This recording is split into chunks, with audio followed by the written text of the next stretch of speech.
Hi everybody, I promised a live reading on YouTube and I want to start off with, when I do readings, I basically tune into a person. That person doesn't need to be with me. I do not need to see anybody. I only vibe into that person and then I get all the impressions. I'm a proper empath. I'm a psychic, so I feel and I know.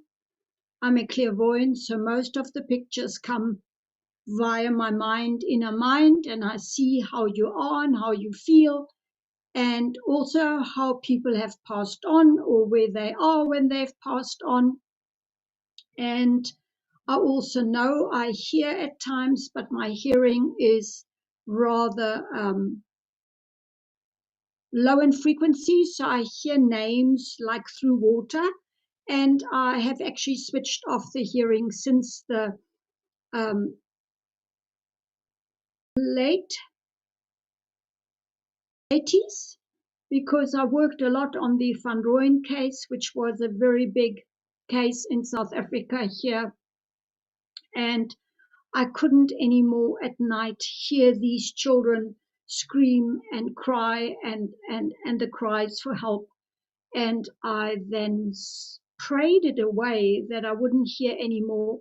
And I also superseded my mediumship into clairvoyance. Clairvoyance is the seeing, mostly of having visions in the inside of your head, where you then give the people the interpretation of what you see, and that is what is called clairvoyance. So often people ask me whether I need pictures, and I don't need pictures. I don't need pictures at all, because I see anyway with the inner eye and I feel. So even when I do health readings, I feel the other person as I step into the other person automatically and know then what is going on emotionally, mind wise, and also physically, in other words, body wise. So I've prepared a bit as a taster, as a teaser, 9 readings or 10 readings here for people of different age groups. And I want to give their names and then give short predictions.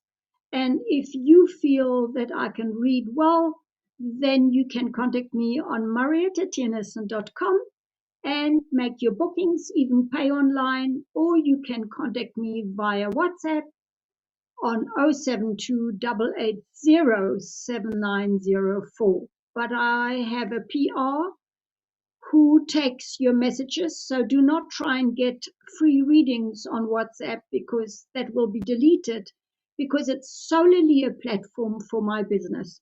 So please honor, respect my privacy, because I've been doing this work for 40 years. I have learned to look after myself as well, and not just to serve other people.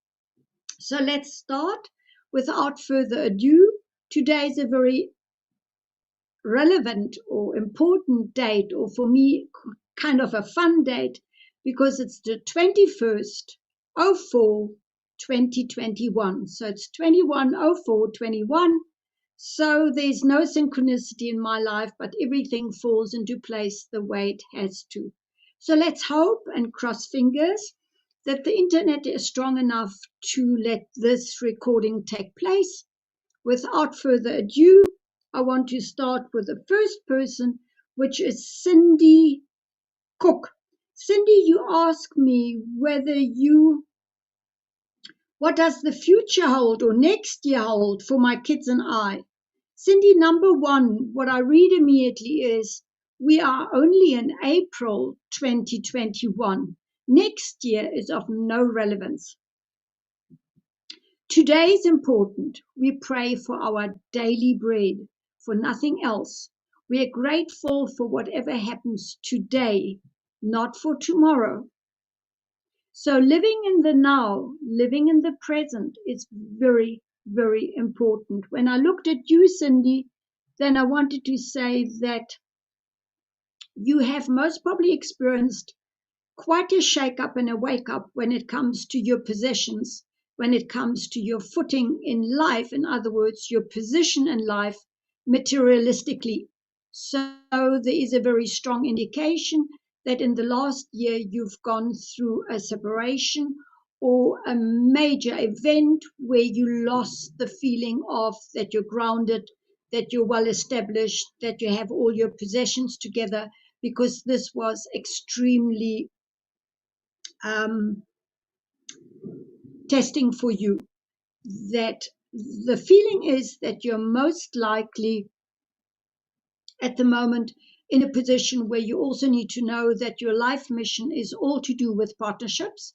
So your most important partnerships in life at the moment are those with your children, because you're their mother, you're also responsible for them. So you need to look after your relationships in general. It's not about you on your own. It's always about partnerships, relationships, teamwork, community. So also see to it that your children are being looked after, for instance, a creche or at school, that community is part of your support system, family is part of your support system, and that you create harmonious relationships with everybody in your life.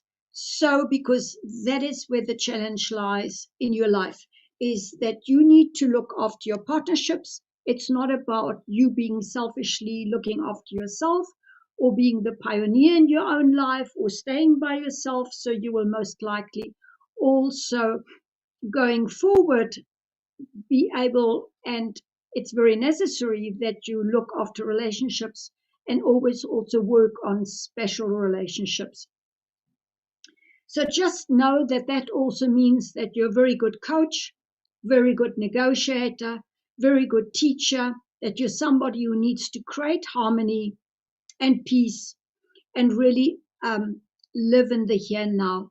So my feeling is that next year, as you ask about next year, is a year where you need to really restructure your life. So it will not be an easy year insofar that the possibility is also very strongly that you need to do extra courses or need to study extra or need to go back to school in a way to basically master new skills, to become more efficient and to be more of a breadwinner for your own children and for yourself.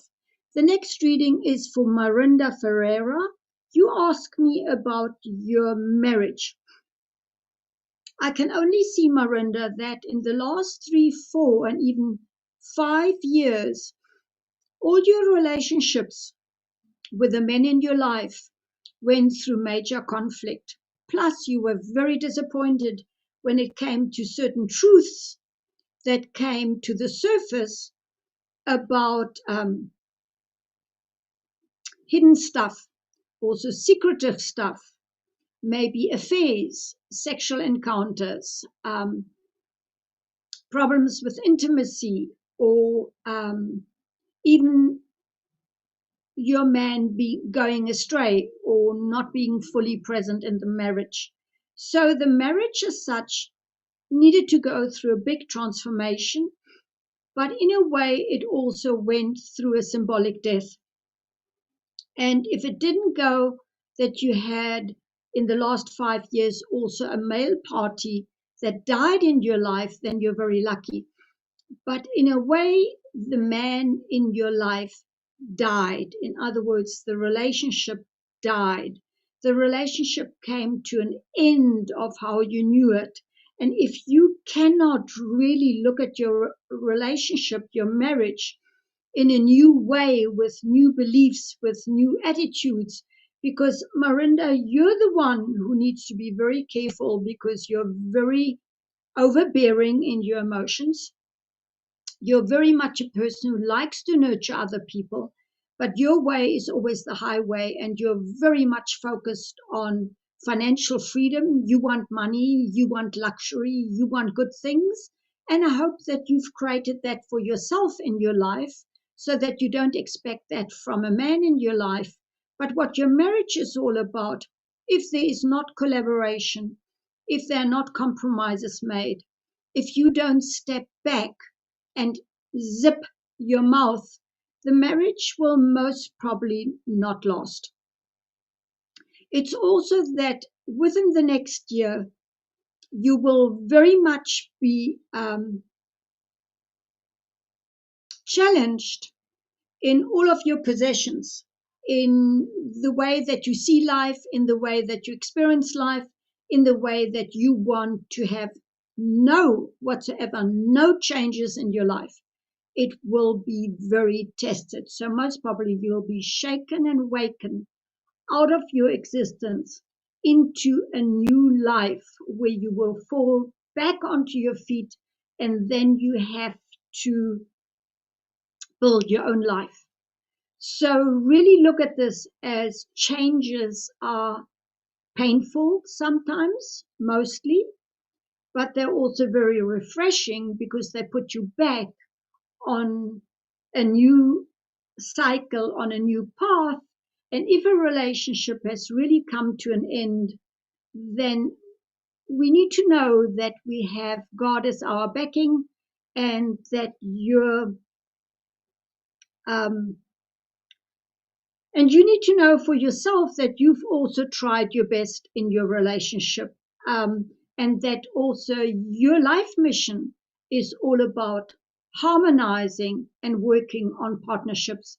And if you have done everything, but the goalposts are constantly changed in your marriage, then really see it as, if then the relationship doesn't make it through next year, that you know that you've tried everything and that you've learned to improve yourself.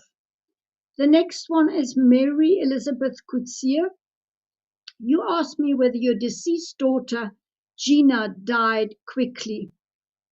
The thing is, Mary, that I first want to say that I'm so sorry, because I can only imagine what it means for our generation and our age, which is 65 plus, to lose a child, to lose a daughter, is horrific. And what I could feel and what I could see is that you're still very much confused about all aspects of death, and most probably also of her death. That's why you asked me the question whether your daughter died quickly. And you are a very nurturing, very caring person. And it breaks my heart to also say that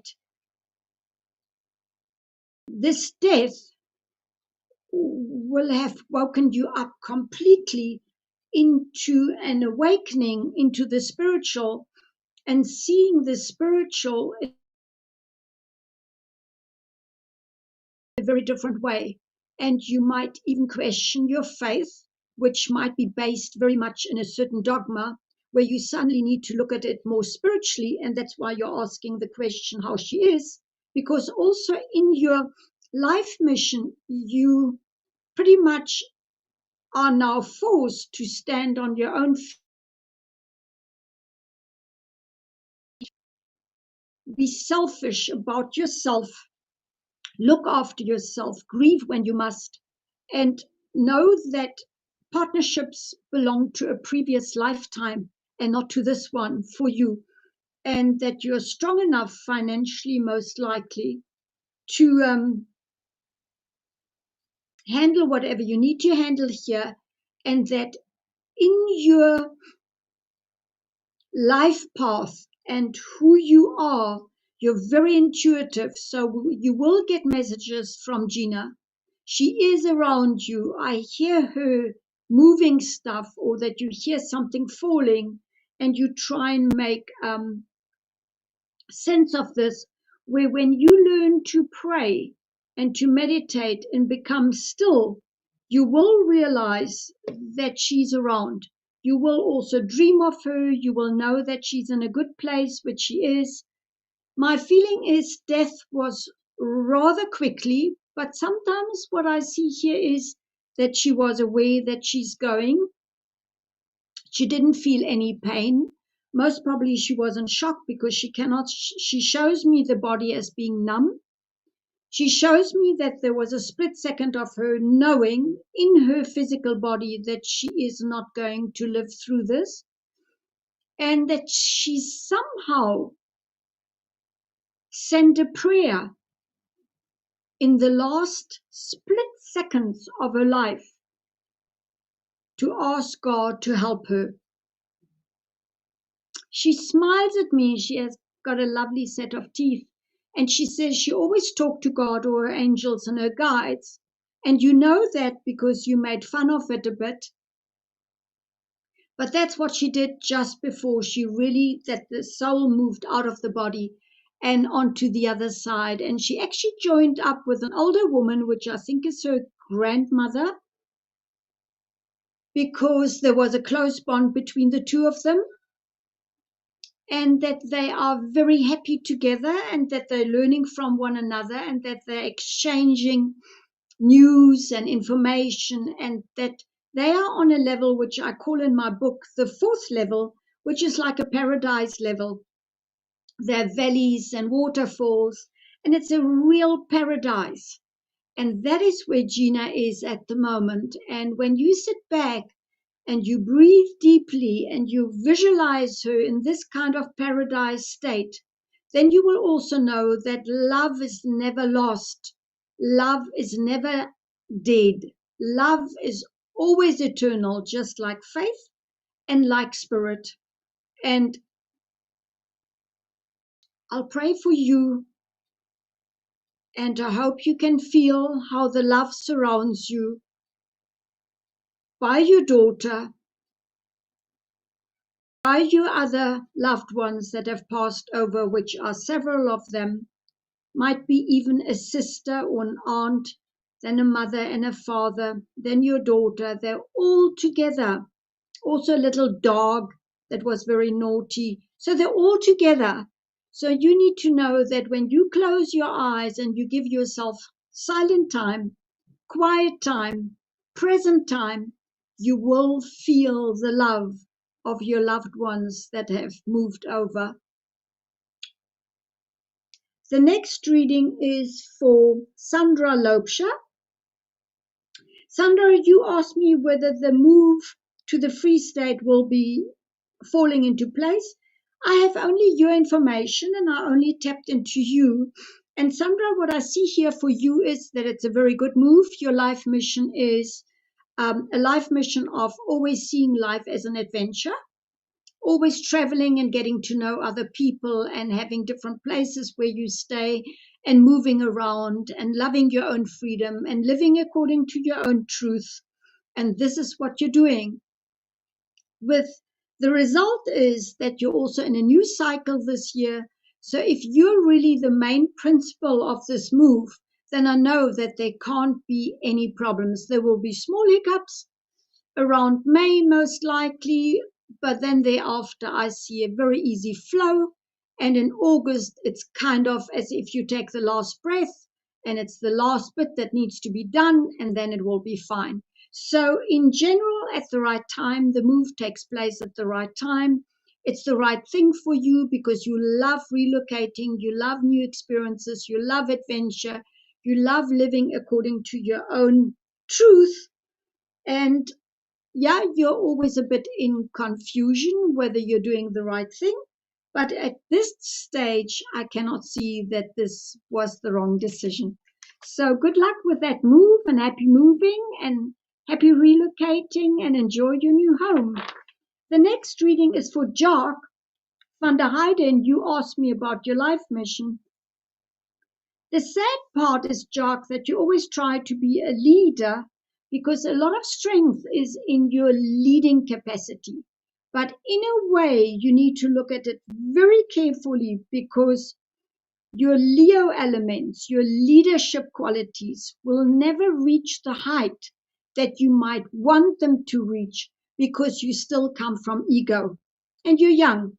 And at the age of 32, just also know that at the age of 32, 33, we really move into the next phase of our life. And I can see that your life mission has very much to do with being a breadwinner, being an authority for yourself. In other words, even working for a corporate environment, or being a bookkeeper or accountant, or really somebody who looks at life black and white and who deals with practical budgets and rules and regulations, and maybe even has your own business in that regard. So I would try and do it in that regard, because you also, as your life path, you always need to put structure into your life. The big thing is that also the bad wolf that you may not feed has to do with fear of lack, fear of scarcity, fear of not having enough money, where money cannot buy you happiness. So get out of the fear. Trust, if you're really in a role of creating structure, studying for something that has to do with structure and planning and systematic and rules and regulations, and being the authority so that you can listen to yourself and that you can have an own business later, and that you study properly, because being a caring person is just a comfort zone for you, but definitely not where you have to put your focus. Your focus need to be on, you need to be the breadwinner. You need to get there where you want to get. You need to sort out your future for yourself financially. You need to be the main breadwinner. You need to be the one who earns the money and who takes the lead in this. And that I also see that there will be often a lot of surprises that will come in money-wise, if you've really put in the effort that you need to put into building a business, making a business, or working at an organization that's very structured. I wish you good luck. This year is more a year of finding your own spiritual truth, finding your own spiritual path, dealing more with spiritual things, and having more time to rest and to contemplate life and to have harmony around you, to go into nature and to really breathe deeply and live with a lot of gratitude. Magda Karstens, you asked me about your health. Number one, I also want to say to other people who are concerned about their health, is that health is something that is out of balance. In other words, we're not healthy when mind, body, and emotions are not in sync. So the whole notion of every illness is psychosomatic is another way of looking at it.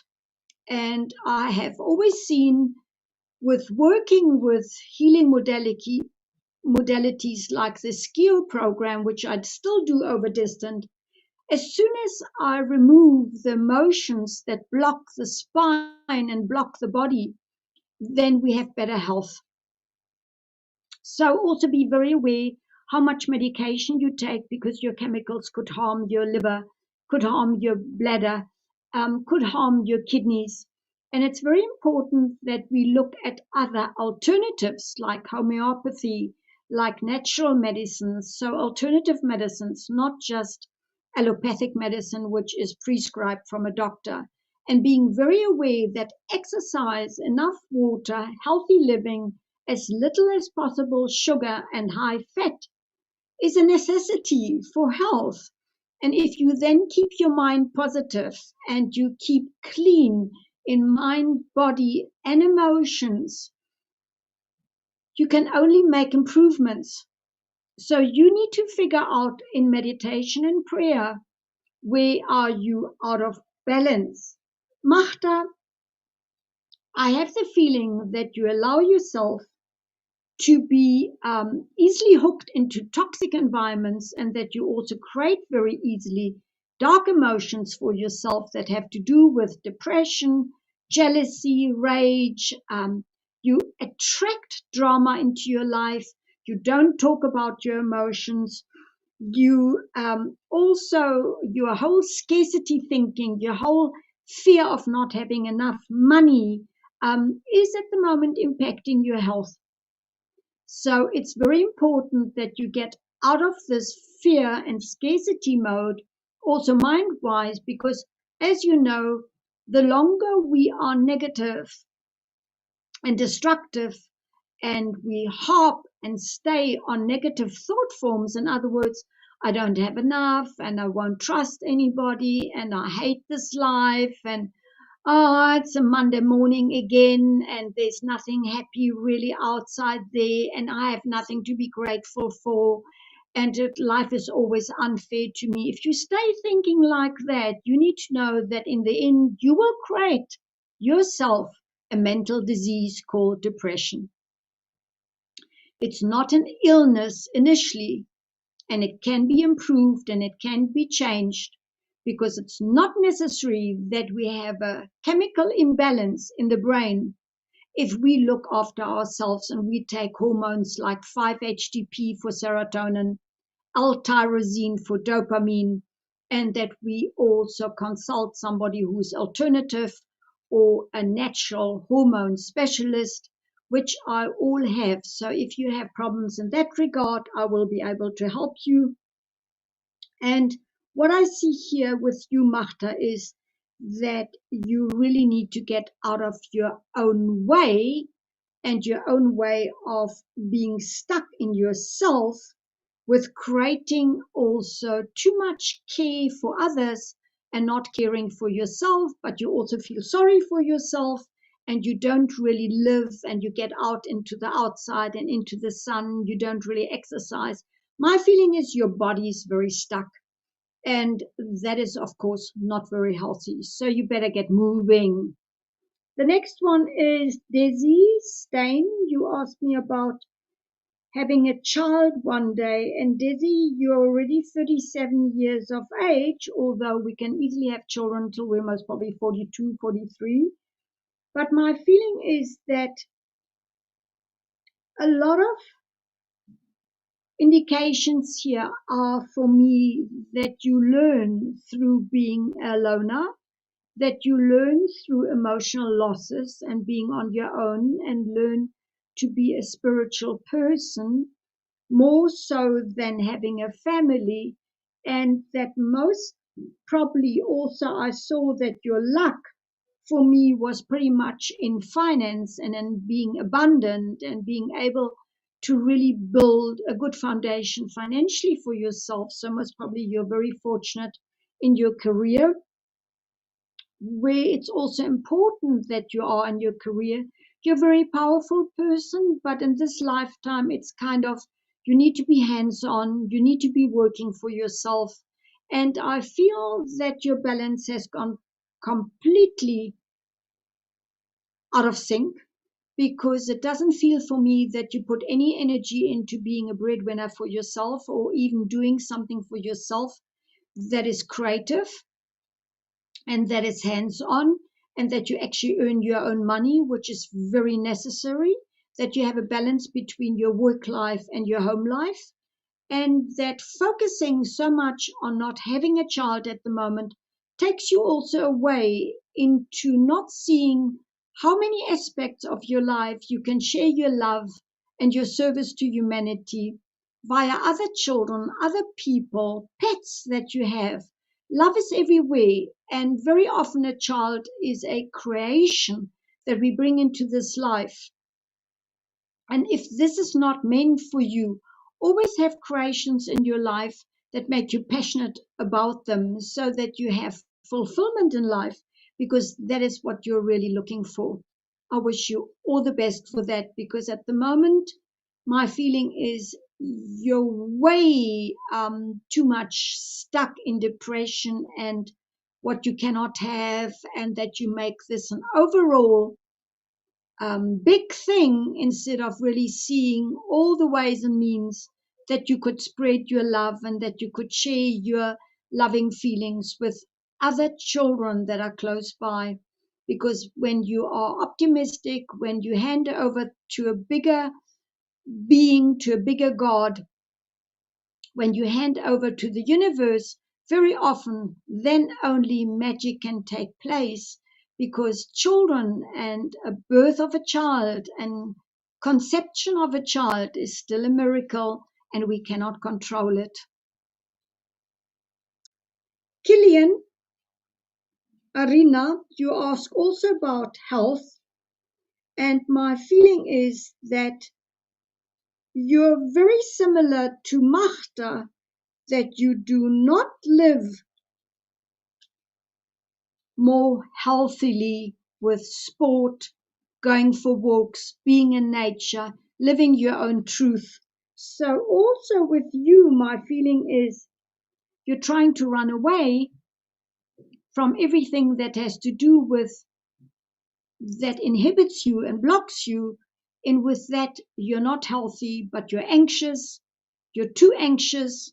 You have anxieties. You're very nervous instead of grounding yourself and starting to look after yourself by starting to go for walks, sitting in the sun, having good night's rest. And a good night's rest is obviously also something that's of vital importance for our health. As soon as I don't sleep well, I start taking GABA during the day, which takes away the nervous energy, the anxiety or the highly strung energy. And then I take GABA-tropin early in the evening because GABA-tropin works on the brain. It's all a natural um, um, product, and you can order it through a website where you have very clean products called luceat.coza, in other words, South African company, luceat.coza, where you get very clean products that are being put together by a homeopath and his wife. And GABA-tropin is very much a natural product and also GABA. So in other words, there are no side effects. So I have the feeling, Kilian, that you need to get in more sleep, that you feel very misunderstood, that you do not speak your truth, and with that, you've blocked yourself health-wise, body-wise, mentally, and also emotionally. The next one is Debbie. I just shortly wanted to say to you, Debbie, because Debbie Lombard, I have given you a reading beforehand, and you asked me, why do you move around so much? Why are you so restless? And I wanted to say to you, part of the restlessness will be over by the end of the year. Your life mission is pretty much a life mission of being on your own, being impulsive, being a pioneer in your own field, really being active as well, and childlike exuberance. So in a way, you've most probably acted on this one, but also this year wasn't a bad year for moving or whatever you're doing. But it's time that you come back to yourself and that you actually learn to meditate, learn to sit still, learn to just dream about things and maybe start writing, because your head is in a spin. And and especially this month as well, and next month and thereafter, you should be okay. You were very much wanting to break free for your own self, for your own being, and yes, you were very restless and very highly strung and very nervous, and you wanted your freedom. And with this moving and doing your own thing, you thought that you could actually find home, maybe, where home is where you are. Home is where you are inside yourself. So it's time that you learn to meditate and you use the practice of meditation and prayer on a daily basis. So find disciplines which start putting a certain discipline and routine into your life, that you become a bit more peaceful. And I would also suggest to you to take GABA during the day to actually relax your nervous system, because your nervous system is too highly strung at this point in time. And my feeling is you're very fickle at the moment. So calm yourself down and maybe see to it that you have good sleep with GABA-tropin as well. This is then it. Just remember also, when we have pain, when we have an illness that creates pain, and we sit back and we contemplate and we reflect on why is there pain in the body, then we actually make progress. In other words, we learn through the pain in the body. We come to a certain resolution. We know that we need to find solutions because we reflect on the pain in the body, on the illness. If we are just in pain and we don't reflect and we don't think about it and we don't improve our way of living, our way of moving, our way of eating, our way of sleeping, our way of interacting, and also seeing to it that our environment is toxic or toxic free, so that it's also clean around us and clear around us, and that we love our home, and that there's harmony, and that every object that we look at is something that gives us pleasure, we will just stay stuck in dis-ease and there will be no progress. So I want to end this so that it doesn't get too long, and it's already 35 minutes. I wish you all a wonderful Wednesday evening. And if you want to book a reading with me, go to mariettatjenison.com. There you will see all the options of readings, and you can book and pay, or then WhatsApp me on my number that you will find on my website. Namaste.